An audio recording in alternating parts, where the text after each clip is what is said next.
Hello and welcome to this video about society in ancient Athens.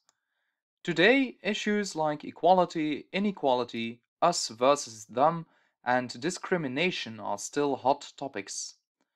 But what was it like in the city, or rather the polis, of Athens during classical antiquity? In the 5th and 4th century BC, a distinction was made between citizens, foreigners, and slaves. If you were an inhabitant of Athens and your grandparents and great-grandparents had always lived in the polis, and if you were over 18 years old, then you could call yourself a citizen, which meant that you were free and you had the right to vote. But since the middle of the 5th century BC, you could only call yourself a citizen if both of your parents were Athenians. So, if one of your parents was not from Athens, you could not be a citizen. That was an important issue because, remember, you could only participate in Athenian politics if you were a male citizen. And yes, you heard that right. If you were a citizen, but you happened to be a woman, you had no political rights. What's more, you had to live indoors most of the time, sort of like a permanent lockdown for women. Married women were not allowed to walk the street without being accompanied. Women were often bossed around, before marriage by their fathers and after marriage by their husbands. If you were a foreigner but not a slave, then you were called a metoikos. So the metoikoi were foreigners. They were people from outside the polis who got permission to live among the citizens for a longer period of time. In order to get this permission, however, every metoikos had to pay a yearly residence tax. They were usually craftsmen or merchants. Metoikoi were not allowed to own land, so they couldn't become farmers. Moreover, every metoikos was supervised by a citizen. Both citizens and metoikoi paid taxes and had to serve in the army.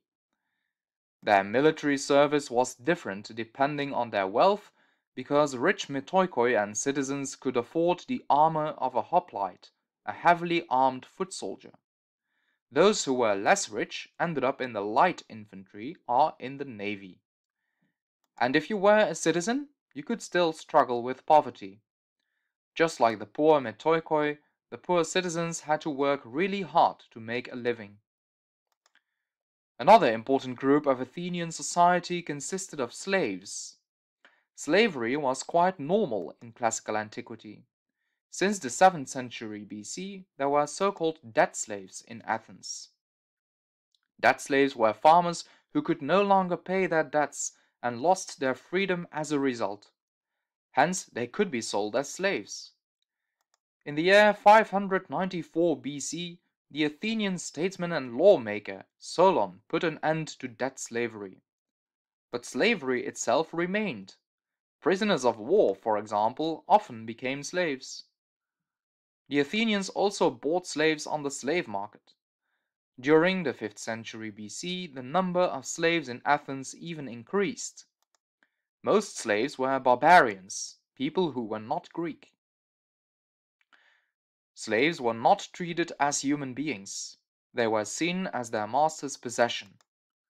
Slaves either worked for their masters or they were rented out. The largest group were state-owned slaves, and they worked in the mines or on trade ships, where they had a brutally inhumane life. Domestic or private slaves usually had a better living condition. Some slaves worked as a nurse, a banker, or even as a teacher. A slave was not allowed to have a family or children. Neither could he own things. But sometimes a slave was set free. Some freedmen even became rich. And of course, many ordinary Athenian citizens dreamt of owning slaves, as they do all the work for you, which allows you to spend time on more enjoyable things, like governing the polis.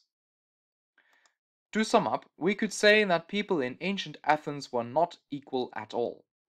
Their rights and duties depended on wealth, descent, age, and gender. On this mind map, you get an overview of what we just discussed.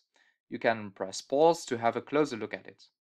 Don't forget to fill in the Google Forms, and thanks for watching!